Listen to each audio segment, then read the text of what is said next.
Well, the Toronto Raptors have made it a series with the Philadelphia 76ers winning Game 5, 103-88. I'm Savanna Hamilton alongside Paul Jones and Sherman Hamilton. Amy Audibert will be joining us in a little bit. Guys, I cannot wait to break down this one because what a treat it was to see just how dominant they performed last night. Now, Jonesy, I'm going to go to you first, talking about the team's defense. I saw switches throughout the first half and a little bit in the second half as well, but what did you see out there? There was no gimmicks. I mean, this is the defense that the Toronto Raptors have played all year. And in the last 3 games, they have turned Philadelphia over. They've set the tone early on. Even last night, 7 turnovers in the first quarter by Philadelphia. And it's also a cumulative mentality by the Raptors. They keep coming at you. They keep coming at you. And if you're Philadelphia, you might be prepared for the first part of the fight, but the minute you slip or you're not mentally tough enough or focused enough, you're going to start turning the ball over. Toronto, you talked about it, Savannah, great job with the switching. They come with the double teams. They don't care if you know they're coming. They come at you. The other guys are zoning up and rotating. They're in passing lanes. On the next catch, there's somebody else there to double team. So this is something that is Toronto's personality. We've seen it all year. Philadelphia, it's like football. Philadelphia knew it was coming. They just haven't been able to stop it. So the fact that they have guys that are the same size and switching really doesn't matter because they all defend with the same tenacity. They all trust each other the same way, and there's no magic around that. It's hard defense. Well, Pascal Siakam almost had a triple-double, just shy by a few assists. And so I truly believe that the Raptors are the sum of all their parts. And, you know, last night they were playing without one of their floor generals, Fred VanVleet. But I think they did a really great job stepping up, Pascal and Scotty Barnes in particular. But what did you see? Well, it spoke to a lot of the reps that they had all season long, missing some players, some key guys out of the lineup. And there's a comfort level of being able to operate with a key guy like Fred VanVleet not in the mix. Now, there's no question, Fred is a phenomenal player. He does so much for this team. But when you think about Nick Nurse trusting a rookie to say, hey, you're going to be part of this point guard mix in Game 5 of a series that if we lose, it's over, run this team, help set the offense up, make plays, and be that type of leader. And he answers a call. And Pascal Siakam, he's been trusted. We understand. His passing game has really elevated this season. He's been able to find teammates, set up offense, accept double teams, get the ball moving. So we see his maturity in that area. But both these guys, Scotty and Pascal, combined for 11 of the 24 Raptor assists. This team did a very good job of spreading the wealth, and Thaddeus Young has been sneaky good in terms of his ability to facilitate offense as well. And then you think about it, only 9 turnovers in the game for the Raptors. So this is a team that played very responsible without their point guard and did a good job not only capitalizing on assists, but making sure they took care of the basketball. You know how it is, when more hands are in the pot, there's less there for everybody else. Nobody got greedy, everybody shared the ball, and this became a very balanced attack for the Raptors. There was no superhero basketball. That's something that I do not like to see, but they were spreading the wealth, as you mentioned. Scotty Barnes himself, you know, it really took me back to when Fred VanVleet was unavailable, just following All-Star game as well. We started to see Scotty's point guard side come out then, which I personally think really helped his Rookie of the Year campaign. And reason why, because, you know, we saw his versatility on the floor. He wasn't just a forward, he was also a point guard. But right now, we're going to hear from head coach Nick Nurse. Yeah, probably. I mean, they're really working hard and just active, right? I think, again, my goal wasn't necessarily to turn them over. It was just that we ran hard to shooters and things like that. And I think for the most part we did, especially early. And I think that matters early, you know. Yeah, it was they played hard for the whole game defensively. Yeah, they're doing a really good job, Doug, of just finding some things offensively. I think they feel really good down there. Again, I think we're generating, for the most part, really good shots, and you know they should feel good about that. They're just kind of moving the pieces around and you know, we've got a few little principles that we're trying to follow, and they're doing a good job of it. We're getting just enough, you know, transition bucket here or there, cut to the rim here or there, dump off here or there to get us at the rim enough as well. And I think the looks are still really good from the perimeter. Yeah, I mean, it was huge. I mean, I expected it to probably get a little loud, and we're going to have to withstand a road crowd there if it got a little closer. And you're right, I think it maybe got to 9 a couple times, and we seemed to answer with a play or get a stop and get a transition bucket or something to settle things in again, and then we were able to get another stop, usually, and take it back up to double digits. Well, I think if we can keep those guys, Harden and Embiid, to around 5 or 6 or 7 apiece, rather than double digits, we stand a much better chance, right? And that's important. And I think we got to the rim, some played through some hits, and we just kept taking it in there. We got by them some to get to the layup, or a little bit of a tough stretch out layup or whatever it was. But yeah, I think we can probably survive a 20-13. Yeah, I was especially early, Michael. I think it's important early in the game that we're out there and making those guys reload or shoot a really contested one or force them back inside the line, right? I thought we did a good job of forcing those guys to drive. I'm not so sure we did as good a job as we could do once they did drive it, right? So there's some things we can look at there. Yeah, I mean, I think we're making the right decisions to kicking them out to the right guys. I am pleased. I think we're making another pass a lot too. They're making the right reads to get those to those things. So hopefully we can keep generating those shots. That's always the main thing. I think if you consistently generate them, your offense is going to be pretty good. Yeah, well, I talked about it after the first 2 games, and you guys were asking me what the hell's wrong with your defense, and I said everything, and I meant kind of all those foundational principles. First, transition was a huge problem. We weren't good at that at all. Our ball pressure wasn't good enough. Our shot contesting wasn't good enough, and our rebounding wasn't good enough. Like, that's our 4 foundational principles, and we've just gotten so much better at all 4 of those. And then it allows us to get our defense set, and then we can get to, some of the schemes and things we're doing. Now, Precious Achiuwa, he's already had such a great season with the Toronto Raptors, but I think with these playoffs, we're truly seeing him come into himself even more on a different level. This is actually when it matters most, and he's rising to the challenge, wouldn't you say, Sherm? Absolutely. And you think about Precious and where he's coming from, a situation last season where he didn't play a lot of minutes, and now we're seeing him get a lot of minutes with the Raptors. And he's doing a very good job, I feel, Sav, in making sure that Joel Embiid has to play defense. This was one of the things I thought the Raptors needed to focus on. James Harden and Joel Embiid needed to be challenged on the defensive end, expend energy. Don't allow them to be offensive players alone. I thought Precious did a great job attacking Joel Embiid.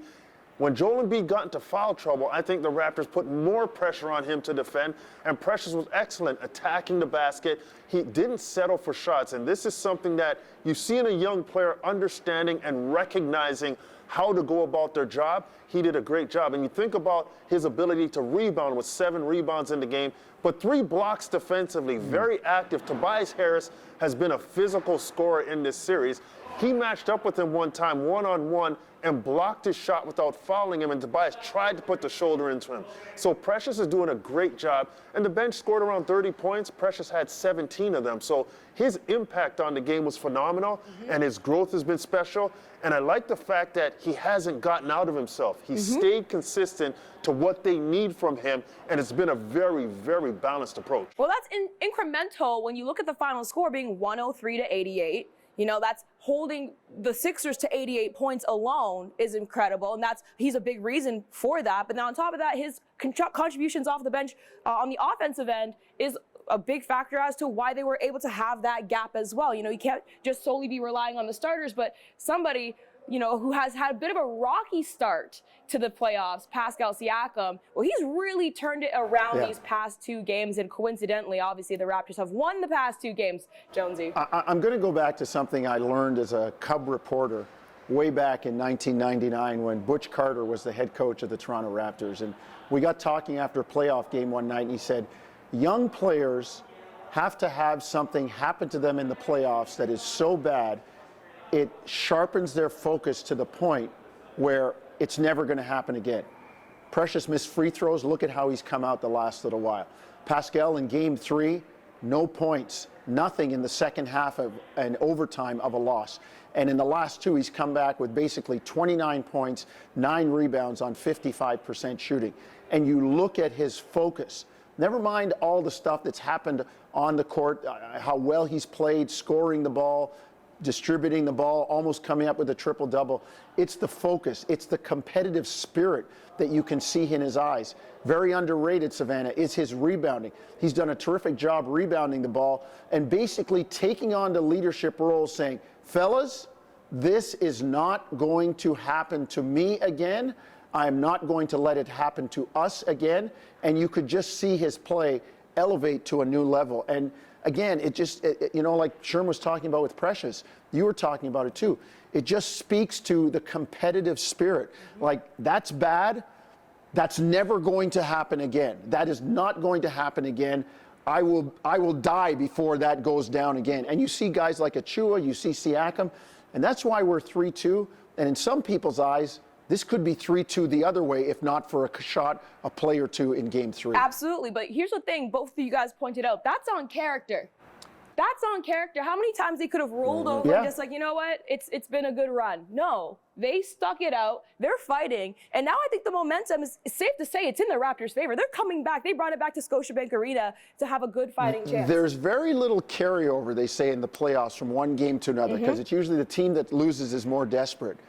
I thought you saw a breaking point in Philadelphia, maybe in the fourth quarter of game 4. Toronto went into that quarter up 3, stretched the lead to 14 in the third quarter. Philadelphia came out tough in this last game, and then Toronto kept at it. As you said, the character kept pounding away, and look at what you get at the end. Exactly. Well, we'll get to game 6 in just a minute. Right now, we're going to hear from the team. I think it's just focus on us. I think before the game, I told all the guys, like, again, it's going to be loud in here, but at the end of the day, we gotta listen to our voices, like the guys out there on the floor, the guys on the bench, and communication. And it's like communication is not just only like telling your teammate that he messed up a play or anything. It's just like, like we gotta stay together. They're gonna make runs. They're gonna score. The crowd's gonna get loud. But as long as we locked in, and I'm looking my teammate in the eye, and we know that like I got you or whatever. Like, and if we made a mistake, talk it out. And just continue to move on. And I think that's what we did tonight. It wasn't always pretty, but I think that we figured it out and just, everyone was locked in and we focused on ourselves. I think we did a pretty good job. I mean, I think for me, like, again, like, just trying to, like, sometimes, kind of, like, take that pressure a little bit, making sure that everyone's calm, bringing the ball up and calling something or even, you want to see coach out there on the sideline, just racing and making sure they get us into something. And I think that as long as we do that and we just don't, like with them making shots, we just come up and do whatever, I think we'll be okay. Just kind of like, pacing ourselves and making sure that we get into something. Because at the end of the day, if we do that, we're going to have a chance to score like every time down the floor. We just got to do it.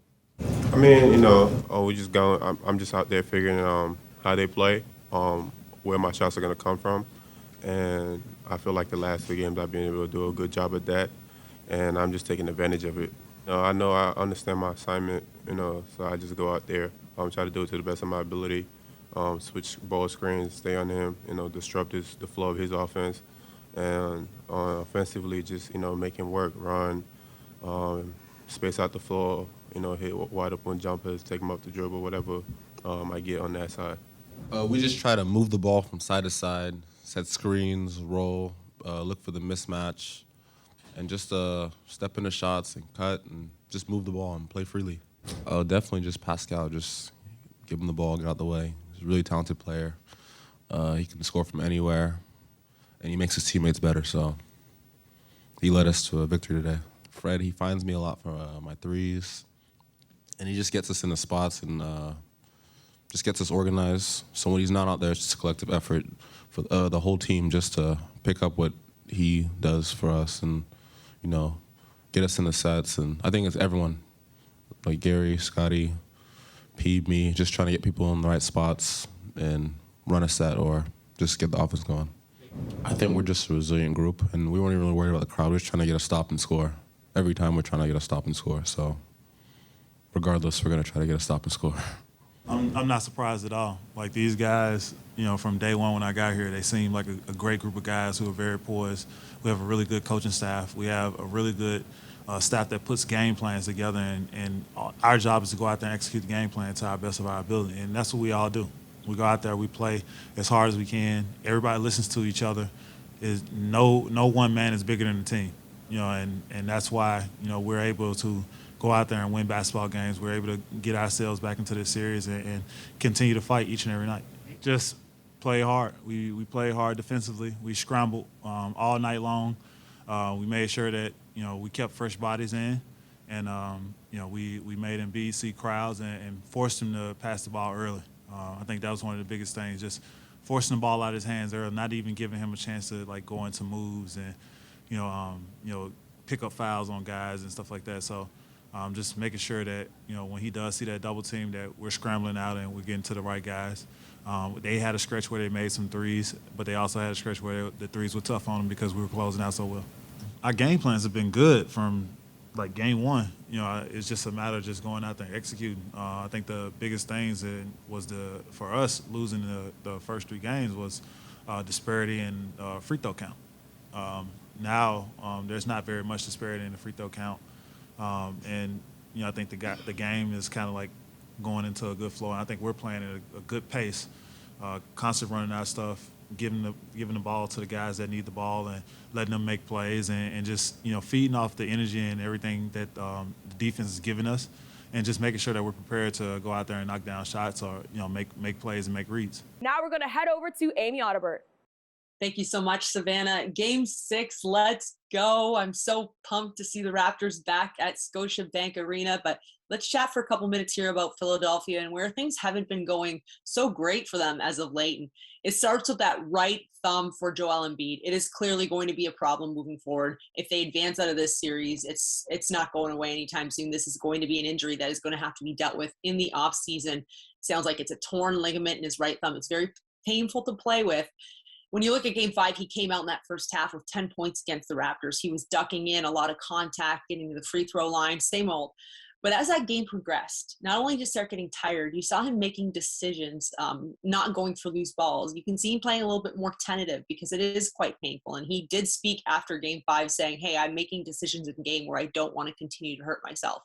And he's going to face a lot of contact through the remainder of this season. It's certainly something to look out for. Tyrese Maxey in those first 2 games in Philadelphia was on fire. He was running, he was shooting, he can score from everywhere on the court, finishing at the rim. He's cooled down significantly, but that is a credit to the Raptors. They are really getting up on him. They are not giving him, they're trying not to give him his first step. He's still really explosive, but also their transition defense has picked up, and that's where Maxey thrives. The other guy, James Harden, brought into Philadelphia to win games.